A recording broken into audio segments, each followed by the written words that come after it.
Šiandien tokią gražią dieną, matydama jūs visus pasipuošusius ir čia pat matydama ir iš vyresnių kursų kolegas ir magistrantai prisijungė. Aš nežinau, aš linkiu turbūt pamiršti visas nesėkmes, kurias pasitaikė per 4 metus. Linkiu pamiršti nesklandumus, ne taip ištartą žodį. Linkiu prisiminti tik pačius geriausius dalykus. Už lango graži diena, šiandien graži šventė, mūsų paskutinė paskaita, kuri turbūt šiek tiek prilygsta, galima prisiminti mokyklos paskutinį skambutį. Tai tikrai linkiu vakare atšvęsti tą paskutinę paskaitą, linkiu susikaupus, rengti bakalauro darbų gynimui. Laukiame jūsų magistrantūros studijose, gal mūsų visais matysimės, bet su didžiąja dalimi tai tikrai to tikimės. Ir nuoširdžiai tikrai linkiu jums kuo sėkmingesnio tolimesnio kelio. Kokią veiklą jūs pasirinktumėte? Ar tai būtų mokytojo darbas, ar tai būtų vadybininko darbas, redaktoriaus. Ir tikrai laukiame jūsų čia. Man atrodo, vyresnių kursų kolegos gali pasakyti, kad dekanatorius ir katedrų durys yra visada jums atviros. Eikite drąsiai. Lauksime jūsų su irgi pačiais geriausiais įspūdžiais iš tų vietų, kur jūs būsite toliau. Tiesiog sveikinu jūs ir bet kitaip jūs jau beveik pasiekite finišo tiesiai. Liko tik kelios naktys. Labai ramių ir linkiu. Labai jums ačiū, kad leidot man jaudintis labai daug dienų, kad pakvietėt skaityti paskaitą ir leidot būti man neramiai visas dienas ir šiandien visas valandas nuo pat ryto. Apie jūs visą laiką galvoju, patikėkit. Tai tikrai, nuo ko norėčiau pradėti, labai galvoju. Ir sugalvoju, kad pirmiausiai noriu pasakyti, kad puiki diena. Tikrai puiki diena. Puiki nuostabi diena. Pirmiausia todėl, kad vasara dar neprasidėjo, o jau taip gera. Viskas žydi, sprogsta, duodasi, pienės, gera kvėpuoti ir jausti gyvenimą. Antrą noriu dalyką pasakyti, kad viskas bus gerai. Bet kokiu atveju. Taip, šitą jau išmokau. Taip, viskas bus gerai. Parengiau paskaitą, turiu daug lapų. Bandysiu viską paskaityti ir jums pasakyti. Labai simboliška, kad jūs pasirinkot dėstytoją iš didaktikos katedros. Matyt, mes gerai suformavom. Norit pamokymų ir moralų. Man tai sekasi daryti. Žinot, taip? Čia mano stiprioji pusė.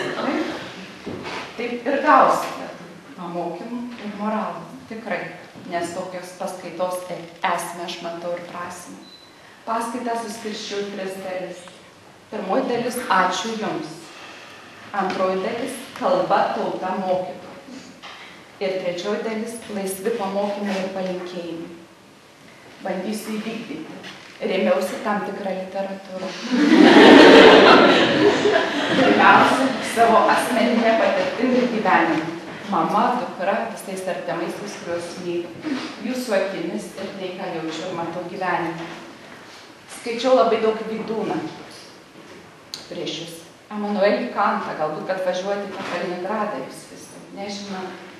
Tada Donskis labai patiko. Tada Jurga Ivanauskaitė. Viską sakau, ko rėmiausi.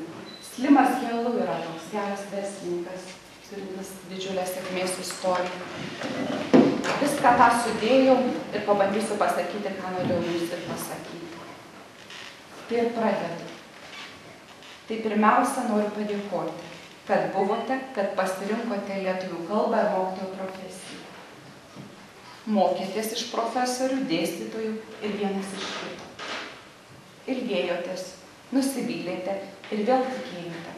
Vieną lapą pradėti. Gimėte ir supratote labai greitai, kad artimiausias žmogus jūsų gyvenime yra mama. Per mamą įgijote, gavote gimtąją kalbą. Be kalbos mes niekas. Supratote iki čia atėjimo, supratote bestudijuodami dar labiau, o jeigu nesupratote, tai suprasite labai stipriai greitai. Kalba žaidžiame, kalba lemia žmogaus likimus. Labai svarbu kalbinis sąmoningumas. Žmogus turi suprasti, ką jis sako ir kodėl sako. Toks kalbinis sąmoningumas gimsta ir atsiranda bendraujant su kitais žmonėmis. Tada galime kalbėti apie žmogiškumą, kaip didžiausia žmogaus sielos pilnatvė. Taip. Nes jūs esate labai laimingi. Galėjote mokytis kalbą, gimtąją kalbą arba negimtąją lietuvių kalbą, kuri yra arti labai jūsų. Pats žmogiškumas atsiranda tik bendraujant su kitais žmonėmis. Vadinasi, mes gimstame, kad bendrautume vienas su kitu. Tai svarbiausia. Pirmiausia, šeimoje, artimųjų tarpe. Po to tautos lygmenyje. Tauta leidžia mums kleistis, gyventi, išplečia ribas, sako Vydūnas. O po to atsiranda žmonija. Vadinasi, po šito laiko jūs išeisite dar toliau. Lietuviai yra tauta, kur nebegyvena vien Lietuvoje. Tai faktas. Ir šiandien labai daug reikia kūrybos energijos, kad savo kalbą ir kultūrą išlaikytume kaip traukiantį gravitacijos lauką. Taip teigia filosofas profesorius Leonidas Donskis. Jūs turite beprotiškai daug kūrybos energijos, visi čia esantis. Vadinasi, jūsų misija bus gyvenime, kad jūs turėsite būti tas gravitacinis laukas, kuris trauks ir vienys tautą. Tauta, jūs turite papildomą misiją negu visi kiti jauni žmonės, nes jūs studijavote lietuvių kalbą. Tai yra ypatingas ženklas, kurį turėsite jausti per visą gyvenimą. Jūs turėsite būti tie, kurie jums ir vienys. Ir gelbės tautą. Skamba labai iškiliai, bet taip ir bus. Jūs tą turėsite daryti.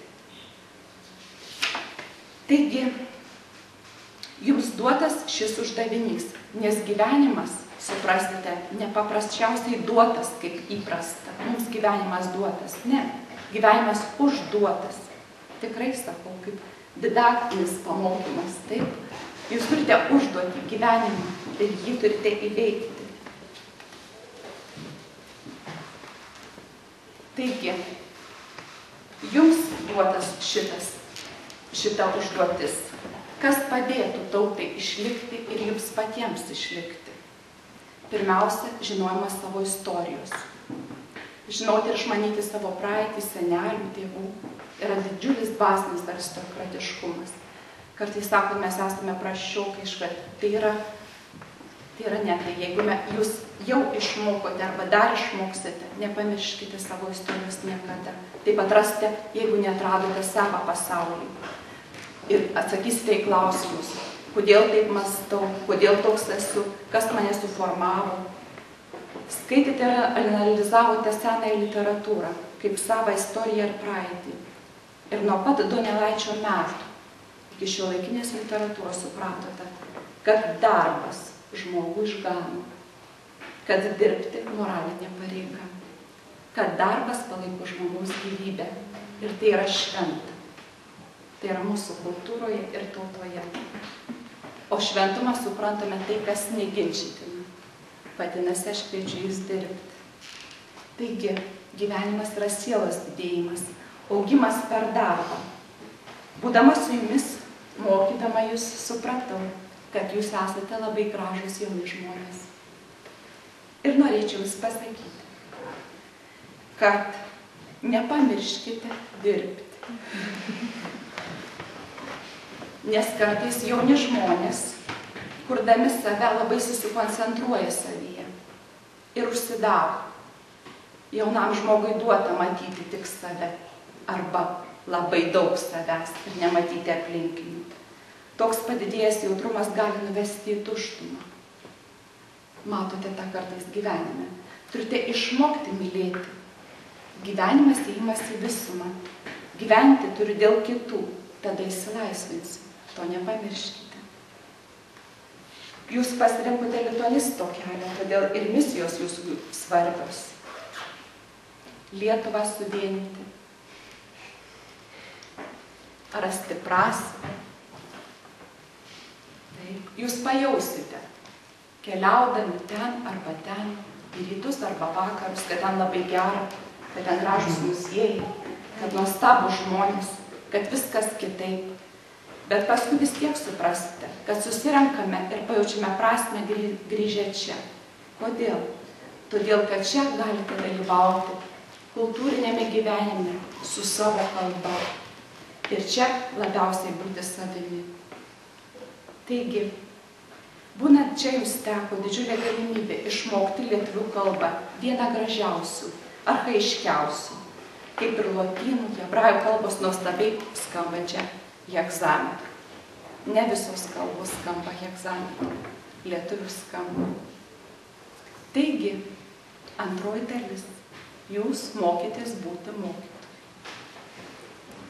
Kas yra mokytojas?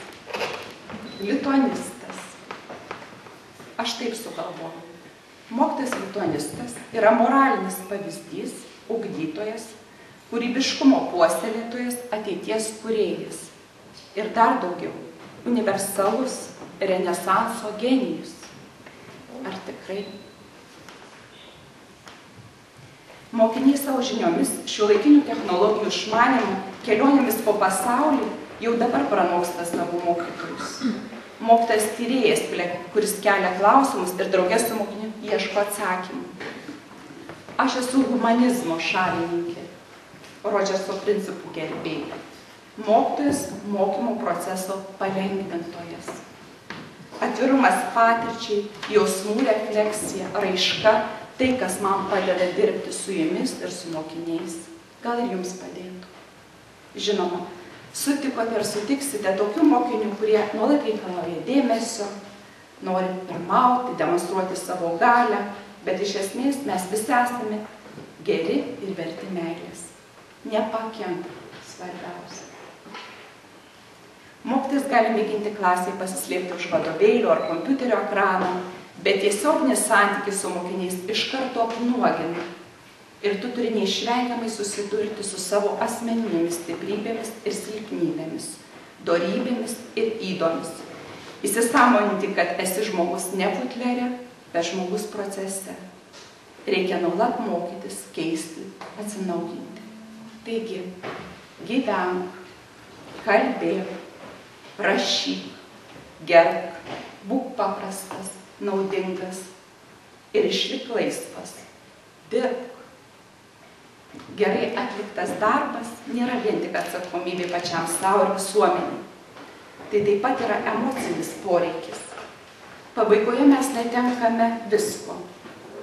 Paliekame tik savo darbo vaisius, šeimą ir draugus. Žmogaus vertė proporcingai didėja sugebėjimu dirbti. Nepamirškite to. Tai buvo pamąstymai apie kalbą, tautą ir darbą. Dabar palinkėjimai. Jūs esate ypatingi. Pirmiausia, todėl, kad jūs jauni. Todėl yra ypatingi palinkėjimai jums. Būti ypatingu yra privilegija. Tačiau tai susijęs su daugybė rizikų, galinčių turėti įtakos jūsų vertybėms, kurios yra daug svarbesnės nei profesinė, ekonominė ar socialinė ar politinė sėkmė. Stiprybė ir tvirtumas kyla iš vidaus bei padeda išvengti jausmų, kurios gadina sielą. Venkite tokių jausmų kaip pavydas, nepasitikėjimas savimi, arogancija, savanaudiškumas, keršto jausmas, godumas ir tingumas. Šios savybės yra nuodai praryjantis žmogų truputis po trupučio, step by step. Kai duodate, nesitikėkite gauti. Kinų patarlė sako, rožių aromatas lieka rankose to, kuris jas dovanoja kitiems. Neleiskite negatyviems jausmams kontroliuoti jūsų minčių. Skriauda kyla ne iš kitų. Ji gimsta ir išsivysto mumyse pačiuose, mūsų viduje. Ir nesipainiokite tarp savo vertybių. Neišduokite savo principų. Gyvenimo kelias yra labai ilgas, tačiau nukeliaujama labai greit. Išgyvenkite dabartį. Neleiskite, jog praeitis taptų jums našta. Ir tai ateitis būna jums paskatinamoji. Kiekvienas žmogus savo likimo kalvis.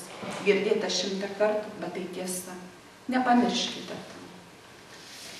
Gyvenkite su gražiais jausmais.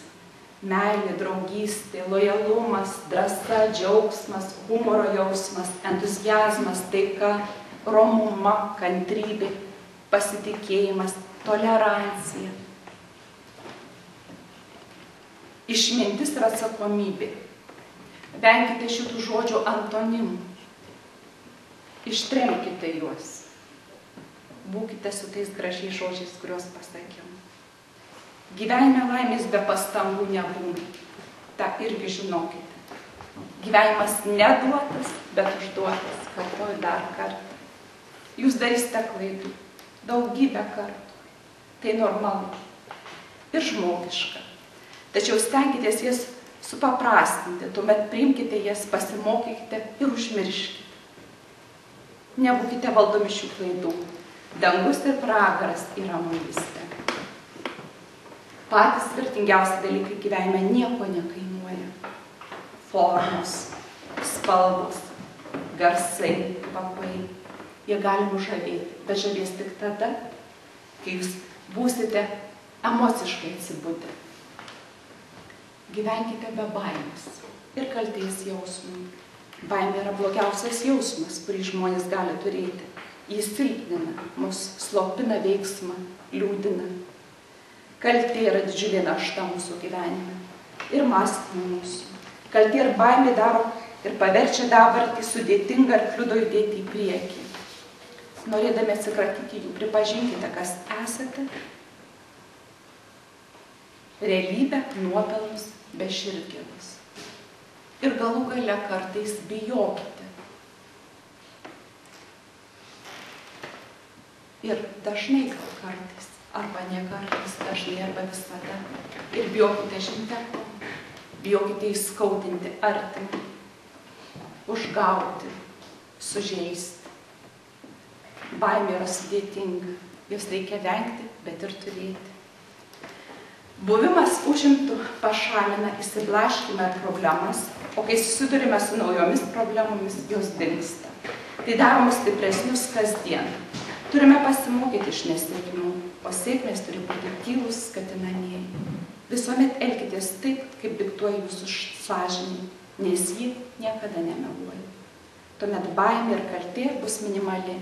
Nepribokite savęs, gyvenkite su intelektu, siela bei sąmonė, išmokite vertinti ir mėgautis gyvenimu. Kantas sako, inteligentiškas žmogus yra tas, kuris pajaučia situaciją ir prisitaiko. Labai daug kalbėjome per pratybas apie tai. Pajaučia situaciją ir prisitaiko. Ir tada, pačioje pabaigoje, noriu pasakyti, kad noriu palinkėti jums sėkmės. Ir laukia dar daug jūsų išbandymų. Dar sudėtingo, tiesiojo dar yra tas finišas, kurį turėsite peršokti ir įveikti.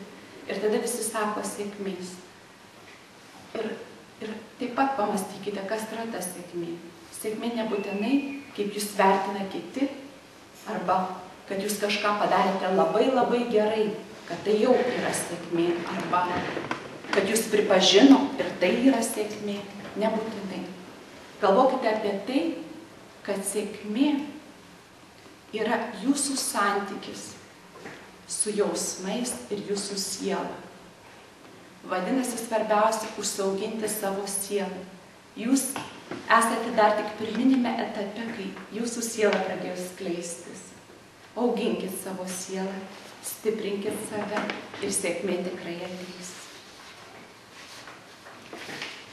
Ir pabaigoje blykstelės diena ir vėl naktis, laikas tam, kad gyventum, pasentum.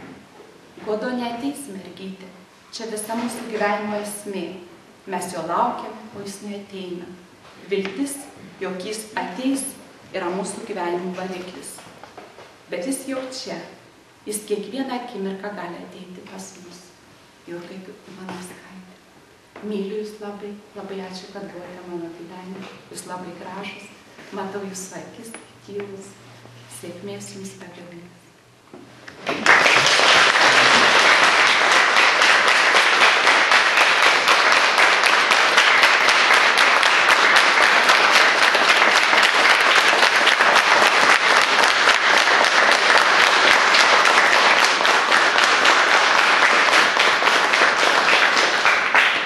Mylite lietuvių kalbą, manau, kad mylite ir Lietuvą. Linkiu jums rasti vietą čia, skleisti tuo, ką tikite ir džiaugtis savo gyvenimu Lietuvoje.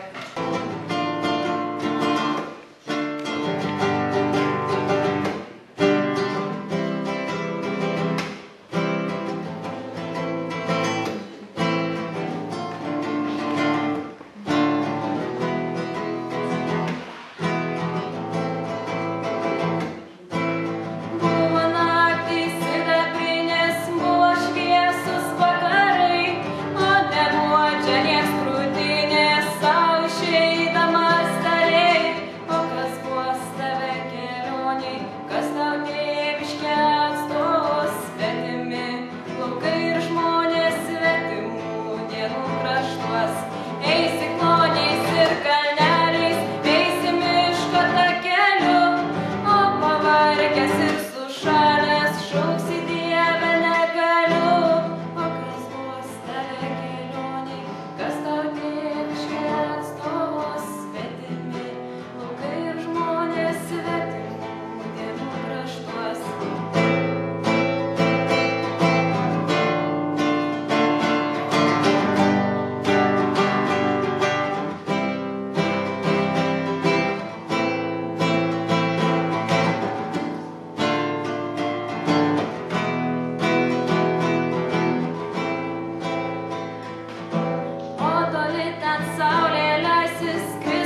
suformuluoti. Gal